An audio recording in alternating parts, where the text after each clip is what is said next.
Bonjour tout le monde. Bonjour. Il y a du monde. Ça va, vous allez bien? Très bien. Forme?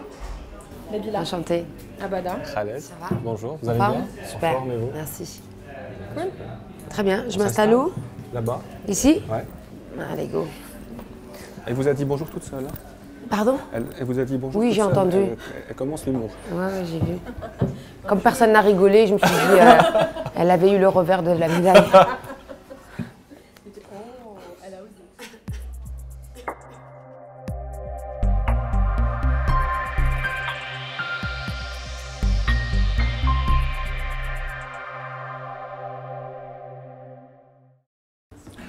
Nawal Madani, bonjour. Bonjour. Merci de répondre aux questions de Casbah Tribune.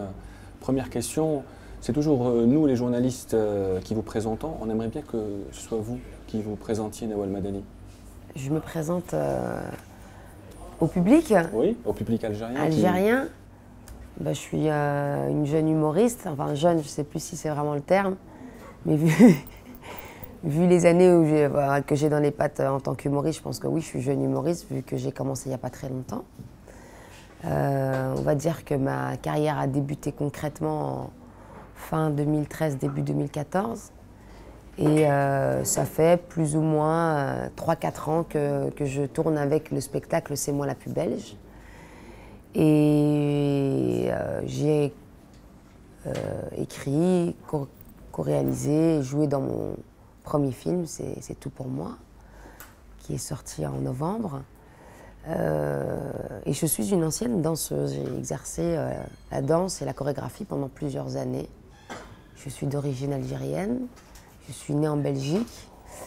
Et pour ceux qui croient aux astres, je suis Scorpion. Ça va comme présentation? Cool. Justement, vous parlez de danse, ensuite de scène. Qu'est-ce qui a été le déclic pour la danse? Ensuite, pour la scène? Ce qui a été le déclic pour la danse, je pense que ça s'est fait une après-midi où j'étais toute seule à la maison, où j'ai allumé la télévision et je suis tombée sur le clip de Michael Jackson. Et je pense que comme toute une génération, j'ai été subjuguée par ses pas de danse, son moonwalk, son stylisme, son avant-gardisme. Et puis surtout, j'ai trouvé ma place au sein de mes camarades d'école. J'avais du mal plus jeune à me faire des amis et la danse m'a aidée à gagner en confiance et en amitié. Après, comment ça s'est fait avec le stand-up? Je pense que c'était l'instinct de survie qui a fait comme quoi je suis tombée sur cet art qui aujourd'hui me passionne et prend tout mon temps. À la base, je voulais devenir actrice. Et comme je ne trouvais pas le moyen de trouver un agent, parce que c'est le serpent un peu qui se mord la queue, si tu n'as pas d'agent, tu n'as pas de scénario, si tu n'as pas de scénario, tu n'as pas d'image. Et en France, il y a beaucoup d'appelés et peu d'élus en tant qu'acteur. Et je suis montée sur scène pour qu'on voit ce que je sais faire. Et puis une fois que j'ai mis les pieds sur scène, je ne me suis jamais arrêtée de jouer. Et justement, vous fêtez les 7 ans. C'était le 13 janvier 2011. La première fois que vous êtes montée. Pour Exactement. voir ce que C'était au Pranzo. Ouais. J'avais croisé le directeur du théâtre. J'avais vu un pote à moi en fait monter sur scène. Il était avec moi à l'école d'acteurs. Et je lui demande comment il a eu accès au stand-up. Puis il m'a dit, écoute, je suis montée sur scène, j'ai raconté les mêmes anecdotes que je raconte autour d'une table. Je dis, ah ouais, c'est aussi simple que ça. Il me dit, ouais, tu racontes tes blagues. Et donc je vais voir le directeur, je dis, est-ce que je peux venir jouer? Il m'a dit, est-ce que tu as un 5 minutes? Je lui ai dit oui. Le rendez-vous était pris, il fallait plus que je me mette à écrire. Et voilà. Dans votre film, il y a un raccourci où vous parlez de la galère, de votre galère lorsque vous étiez plus jeune. Comment on s'en sort, Nawal Madani? Est-ce que c'est un cas particulier pour vous ou est-ce qu'il y a une formule spéciale pour pouvoir s'en sortir? Je pense qu'il y a une formule spéciale parce que tous ceux que je croise qui ont plus ou moins réussi aujourd'hui, on a tous le même moteur en fait, c'est-à-dire on est passionné, on ne fait pas ça pour l'argent. Si tu fais ça pour l'argent, tu vas vite baisser les bras en fait. Donc ce qui fait que comme tu es animé par ce métier qui est tout pour toi, bah, tous les jours tu fais en sorte d'être dans l'action et tu ne te vois pas en fait galérer. Même si les temps ils sont durs, même si tu manges de la vache enragée, même si y a des up and down, mais le moindre regard, le moindre serrage de main, le moindre compliment, tu as l'impression d'avancer. Donc moi, ma dizaine d'années de galère, je ne l'ai pas vraiment senti comme maintenant je peux le raconter. Mais je pense que ce qui nous caractérise tous, je parle de ceux qui arrivent à en vivre aujourd'hui, c'est le fait de se mettre en danger. Si tu restes chez toi, chez tes parents, que tu essaies de rester dans ta zone de confort, jamais tu vas y arriver. Ce qui fait que ceux qui arrivent, c'est ceux qui se mettent en danger, ceux qui sortent de leur zone de confort et ceux qui n'ont pas pour but de gagner de l'argent, même si il faut en vivre. Hein. Mais en tout cas, ce n'est pas le moteur principal. Alors pour votre film, 90% sont des comédiens amateurs. Ouais. Pourquoi ? Parce que je sais d'où je viens et que j'aurais voulu qu'on me tende la main au moment où personne ne me connaissait. C'est facile aujourd'hui de m'envoyer des scénarios. Moi, ça fait longtemps que je veux devenir actrice. J'avais pas de personnes qui me mettent en lumière. Donc je pense à tous ces acteurs qui ont un potentiel, mais qui n'ont pas forcément le carnet d'adresse, ou ne connaissent pas les gens qu'il faut, ou qui n'ont pas eu la chance de suivre les formations que j'ai pu suivre. Donc déjà, j'avais envie parce que c'est facile de dire oui, il faut que ça change, il faut donner la chance aux autres. Moi, quand j'étais pas connue, on m'a pas donné ma chance. Et une fois qu'on est connu, on oublie tout ça. Donc non, j'ai essayé de rester fidèle à mon discours dans un premier temps.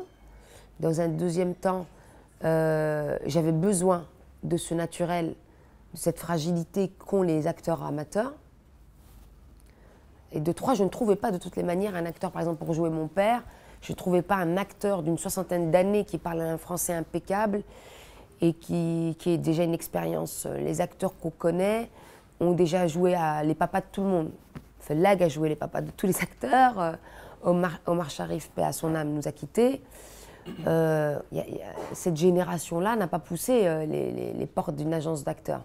Donc quand on se met à chercher un papa d'une 60aine d'années, d'origine algérienne, parce que souvent on a des papas qui jouent j'aurais pu trouver un père, mais il aurait parlé marocain. Et moi, et pour tous les Algériens qui connaissent notre dialecte, vont se dire oui, bon, comment elle peut parler le dialecte algérien et son père il parle le dialecte marocain. C'est des détails qui, moi, m'ont fait décrocher dans plusieurs films.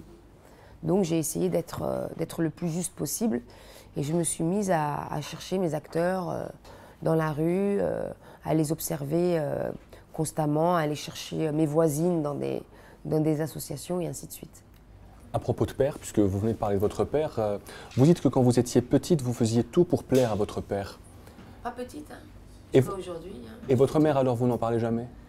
Si, parce que peut-être que vous n'avez pas lu toutes les interviews, ma mère, j'en parle beaucoup. Ma mère est là d'ailleurs. C'est différent parce qu'en fait, ma mère, elle est comme toutes les mamans, je pense. Quoi qu'il arrive, je reste sa fille. Même si je fais des bêtises, même si je vais à l'encontre de leurs principes, même si on n'est pas d'accord, je reste sa fille. Mon père, c'est quelqu'un de beaucoup plus orgueilleux, de fier. C'est un vrai Algérien. Donc, et il est très pudique. Ce qui fait que, pour qu'il peut-être que le fait qu'il soit un obstacle, c'est devenu un moteur. Donc ma mère, je sais que c'était déjà gagné d'office, parce que elle a toujours cru en moi. D'ailleurs, c'est quand je lui disais que j'allais monter sur scène, pour elle, c'était une évidence. Or que mon père, il était comme tous les papas, il avait peur pour moi. Le monde du spectacle était lié à la débauche. Il avait peur des qu'en dira-t-on. Il y avait tout ça. Donc il a fallu que je gagne un peu son estime, son regard, sa confiance. Il fallait que je le rassure. Il y avait beaucoup de choses. Donc c'est peut-être pour ça que je parle plus de mon père. Pas parce que j'avais une mère absente, mais parce que j'avais un père à gagner. Vous dites que votre père était pudique. Est-ce que la fille l'est moins? Est-ce que vos spectacles sont moins? Est-ce que vous allez vous produire en Algérie de la même manière que vous produisez en Europe? Moi, je suis pudique, hein. J'ai une pudeur. Après, j'ai un franc-parler. On va dire que je ne suis pas dans l'hypocrisie. Parce que quand j'entends dans la rue comment les gens y parlent, ils sont tous sauf pudiques. Et moi, je ne suis pas hypocrite. Vous savez, quand moi je vais au hammam, je les vois les femmes, comment elles se parlent entre elles. Hein. Il y a tout sauf de la pudeur. On est très cash, on est très rentre dedans, on est cru. Donc moi, je parle comme tout le monde parle. J'ai pas de différents visages en fait. Y compris dans les spectacles à Alger, donc Je suis comme cette Nawel semaine. Madani, comme elle est dans la vie de tous les jours, comme elle est sur scène. Après, je pense que ceux qui poussent la porte de mon théâtre, ils savent à quoi s'attendre. Je pense que c'est un public qui est venu voir du Nawel Madani. Donc il n'y aura pas de changement par rapport à votre spectacle d'origine? Non. Non. Pourquoi? Non. D'ailleurs, je vais vous expliquer quelque chose. C'est ma petite parenthèse, hein. J'espère que vous la garderez au montage. Ça fait quelques années que je veux venir jouer en Algérie.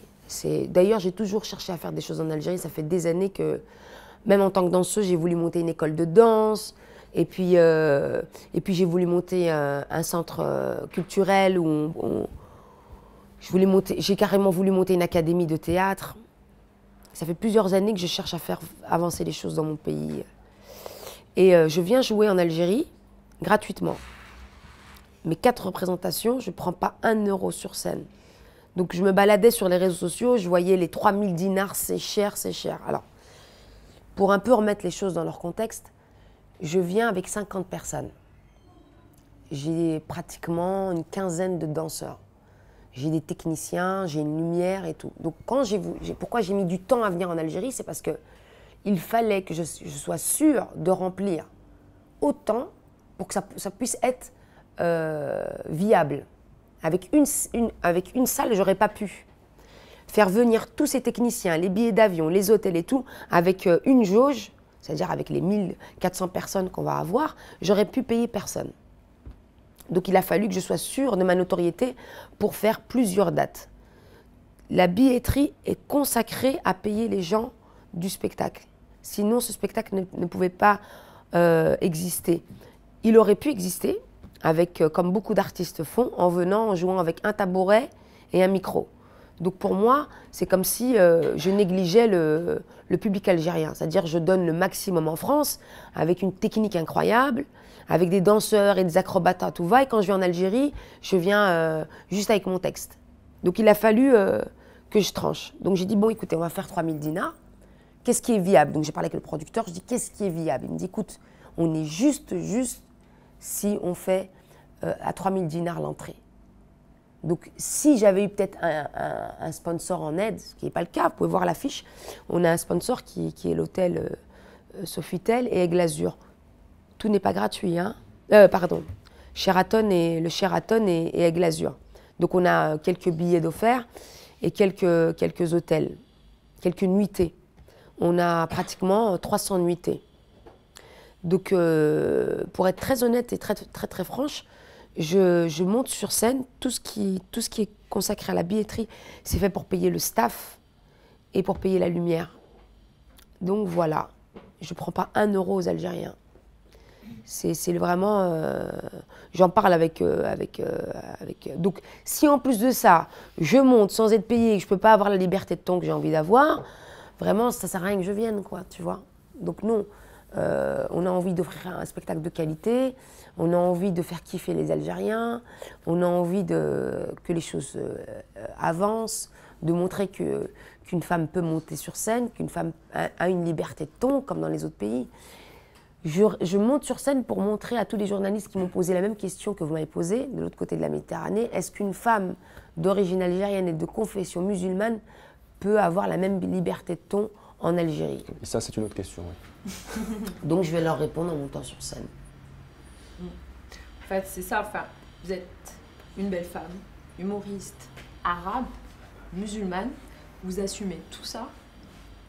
Comment on fait aujourd'hui? Dans ce monde, hein, Je parle pas qu'en Algérie ou en Europe, c'est dans le monde entier. Bah, comment on fait On fait. Ouais. Comment On fait. Parce qu'il y a des artistes femmes qui parlent pas de leur religion, qui parlent pas de, elles essaient d'être un peu moins féminines. Enfin, voilà quoi. Et vous assumez ça et. Bah, c'est peut-être c'est peut-être pour ça qu'elles ne font pas 4 fois l'opéra d'Alger. Faut faire. Si je me posais ces questions-là, j'aurais pas fait 6 Olympias, les Palais des Sports, j'aurais pas gagné le Globe de Cristal, j'aurais pas fait 4 fois. En 72 heures, on a rempli sans aucun affichage, aucune promo. En 72 heures, on a rempli 4 fois l'opéra d'Alger. Donc oui, je pense que c'est pas ce qu'il faut faire. Si on se pose trop de questions, on se fait peur. Et la peur, elle fait avancer personne. Moi, je suis connectée en fait au public. Je suis très présente sur les réseaux sociaux. Donc le public, il me demande. Donc je pense que j'ai pas à avoir toutes ces craintes en fait. Moi, je les vois, hein, la jeunesse d'aujourd'hui, elle est complètement en connivence avec moi. Hein, elle est en symbiose. Hein. Après, l'ancienne génération, c'est pas forcément eux qui viennent pousser les portes de mon théâtre. Donc pour vous, vous ne représentez pas l'exception dans ce cadre-là, de artistes arabes, musulmanes et d'origine algérienne? Je ne représente pas l'exception? Oui. Je pense que je suis la première. J'ouvre des portes. Après moi, il y a d'autres filles qui vont se dire « Ah, c'est possible ». Mais je suis la grande sœur. Je ramasse les coups pour les autres. Et il y en a eu beaucoup des coups? Oui, tous les jours, il y a des coups. Ça fait partie du... Et toujours maintenant aussi? Bien sûr, plus que jamais. Ah, c'est dur, hein. C'est même dur de venir jouer en Algérie. Qu'est-ce qui est le plus dur? C'est tout est dur, tout. Le processus, c'est tout est dur. J'ai pas d'exemple concret à vous donner, mais tout est dur. Sortir un film qui parle de ma famille, qui parle des familles maghrébines, dans le bon sens du terme, sans être dans les stéréotypes, sans être dans les clichés. Un père aimant, un père qui a peur comme tous les papas, une famille maghrébine qui ressemble à toutes les familles, une sœur voilée qui rit aux mêmes blagues que moi, qui a des rêves plein la tête. C'est pas ce qu'on s'attend à une famille maghrébine. Donc il a fallu que je me batte aussi pour que mon film existe en France. Il a fallu que je me batte pour qu'il vienne ici. Tous les jours, c'est une bataille. C'est-à-dire que c'est pas parce qu'on est connu qu'on n'a pas de problème. On a d'autres problèmes. Je pense que Nabila avait une question sur les chaussettes. Oui, vous avez ramené assez de chaussettes? Oui, hein, oui. Sachant qu'ils ont encore un autre spectacle en plus, donc... Oui, là, c'est pas grave, j'emprunterai les tiens. Comment est-ce que vous avez pris la nouvelle de l'ajout d'une 4e représentation, cet engouement? Franchement, qu'est-ce que vous vous êtes dit? Est-ce que vous vous attendiez un peu ou pas du tout? Bon, pour te dire la vérité, c'est moi qui ai proposé au producteur de rajouter une date. Donc c'est pas lui qui me l'a annoncé, c'est moi qui lui ai dit. Non, mais il y avait non, mais incroyable, de toute façon. Mais je savais en fait, comme je l'ai dit, je suis très présente sur les réseaux sociaux. Tu sais, quand tu viens même de temps en temps en Algérie, que tu descends de l'aéroport et que les gens ils t'arrêtent à la sortie de l'aéroport, tu sais tout de suite que tu es attendu en fait. Je viens souvent, hein, donc je sais que... Déjà, quand tu sais que même en France, mon public, beaucoup sont d'origine maghrébine, hein, je ne me cache pas. Hein. C'est pratiquement 70% de mon public. Donc, je recevais énormément de mails et de commentaires en me disant « Quand est-ce que tu viens jouer en Algérie ?» J'attendais juste de le faire avec un producteur qui ait les épaules pour le faire. Alors, vos projets pour l'avenir, Nawal Madani, on sait déjà que...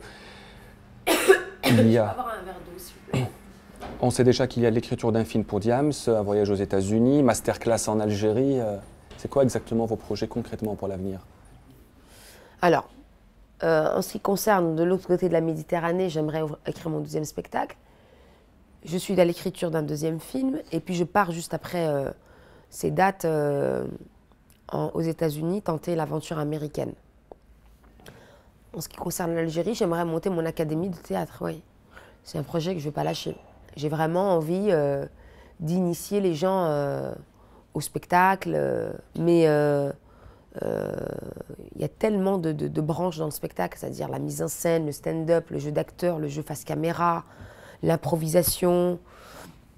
Voilà. Ensuite, j'ai énormément de projets pour ici.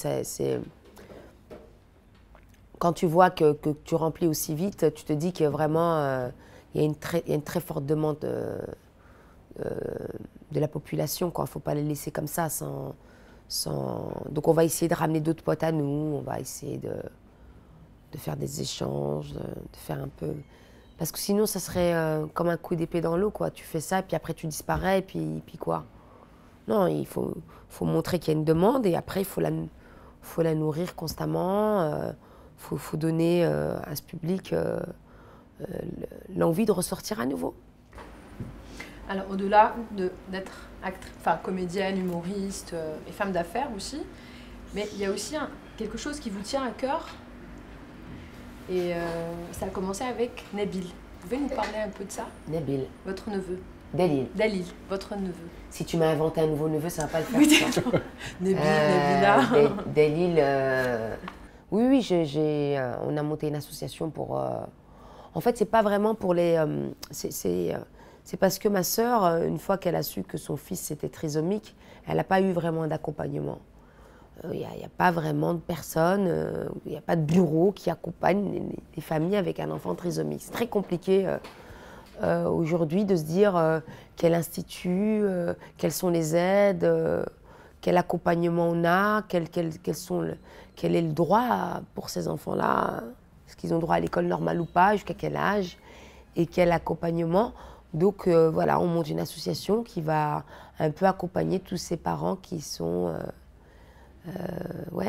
un peu perdus. Et il n'y a pas d'accompagnement pour ces parents-là, quoi. On va essayer. C'est juste en France, en Belgique ou ça? Pour le moment, on va essayer de le faire entre la Belgique et la France. C'est petit encore, hein. On va essayer d'être aidés, on aimerait bien.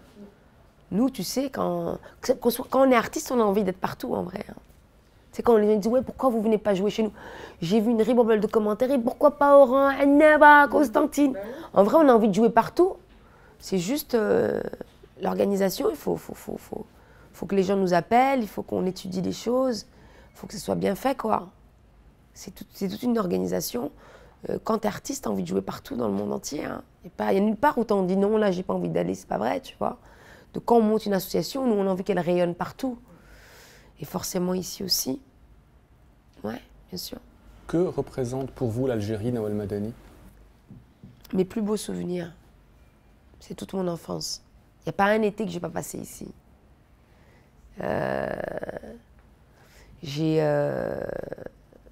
D'ailleurs, mon spectacle est énormément inspiré de mon Algérie. Depuis toute petite, je viens ici. Moi, je suis bilingue, hein, je parle parfaitement. Quand je vais en Algérie, enfin, quand je vais dans mes quartiers à Oran, ils disent que كبرتي هنا تهضري كيما كيفنا. J'ai pas d'accent de là-bas. Parce que كل صيف كنت هنايا مع جداتي تهضري معايا بالعربية ناكل اللوبيا العدس. J'ai grandi avec berkoukis. Quand j'ai faim, quand je suis malade, berkoukis har, c'est ce qui me dégage. Ils disent le Vix, je dis berkoukis har, s'il te plaît. Donc non, je suis algérienne dans l'âme, j'ai grandi ici, chaque été, mes premiers amours, je les ai connus ici, mes premières musiques de rail qui me touchaient en plein cœur viennent d'ici, les gens que j'aime le plus viennent d'ici, ma grand-mère, mes tantes, mes amis d'enfance sont d'Oran. Et votre vision d'avenir pour l'Algérie, parce que vous avez parlé surtout des souvenirs? Écoute, c'est très compliqué parce qu'il faudrait que je me réimprègne de l'Algérie. Je viens d'arriver, donc il faut que je me remette à discuter avec les gens. Et quand je dis les gens, ce n'est pas les dirigeants, c'est le peuple. C'est eux qui vont te dire la vérité de ce qu'ils ressentent, de ce qu'ils ont besoin, de là où on peut faire à notre échelle, comment on peut faire avancer les choses. Donc je vais me refrotter au public, communiquer avec eux, essayer d'échanger. C'est eux qui vont me dire comment on peut avancer les choses à notre échelle, quoi. Mais la vérité, tu la connais à travers le peuple, en fait. Merci Nawal Madani Je vous en prie. d'avoir répondu à nos questions. vous en prie. Merci.